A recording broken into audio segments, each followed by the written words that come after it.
आगे बढ़ेंगे। बात अब उस हत्याकांड की जो पूरे देश में सुर्खियों में छाया हुआ है, सोनम रघुवंशी और उसका कातिलाना इश्क। ये खबर ऐसी है जो हर किसी की जुबान पर है। हर सवाल नई इबारत लिख रहा है। इस कहानी के 3 मुख्य किरदार। पहली किरदार तो सोनम ही है, जिसने शादी के पहले ही पति को मारने का प्लान बना लिया। दूसरा किरदार राज कुशवाहा, मतलब सोनम का प्रेमी, जिसने सोनम के साथ राजा को मारने की तैयारी की, लेकिन आखिरी वक्त पर उसने सोनम को धोखा दे दिया। और इस पूरे मामले में तीसरा किरदार वो पति राजा रघुवंशी, जो इस साजिश और षड्यंत्र से बिल्कुल अनजान, जिसकी हत्या की गई। राज कुशवाहा अब सलाखों के पीछे है। सोनम सवालों से घिरी हुई है। आखिर उसे राजा से इतनी नफरत क्यों थी कि हर हाल में उसे मारना ही चाहती थी? आखिर सोनम ने क्यों ठाना इश्क ये कातिलाना? इसी पर एक रिपोर्ट दिखाते हैं आपको।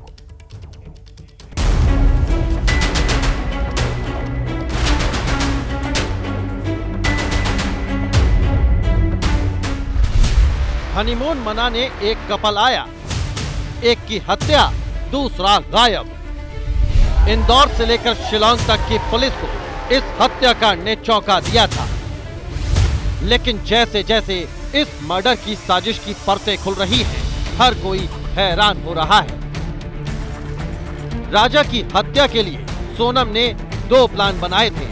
Plan A selfie plan, plan B विधवा प्लान।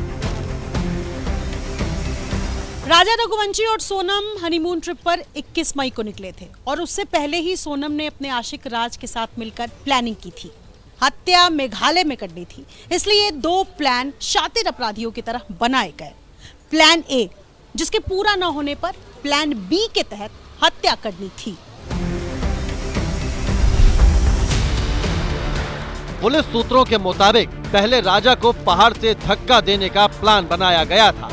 सेल्फी के बहाने राजा को ऊंचाई से धक्का देने की साजिश थी, ताकि राजा की हत्या हादसा लगे और किसी को शक न हो। सेल्फी के लिए हादसे होना इन दिनों आम बात है। सोनम ने भी यही सोचा कि किसी ऊंची जगह से राजा गिरेगा तो लोग यकीन कर लेंगे। इसके लिए सोनम 4000 सीढ़ियां चढ़कर 22 मई को अपने पति राजा के साथ मुश्किल ट्रैक को करते हुए यहां तक पहुंची थी। ये मेघालय का वो नोंगरियात गांव है, जहां के लोग प्रकृति के साथ शांति से जीवन बिताने के लिए जाते हैं। चेरापूंजी के इसी नोंगरियात गांव में मौजूद है double decker living root bridge, जहां तक पहुंचने के लिए एक बेहद लंबा और थकाने वाला रास्ता तय करना पड़ता है।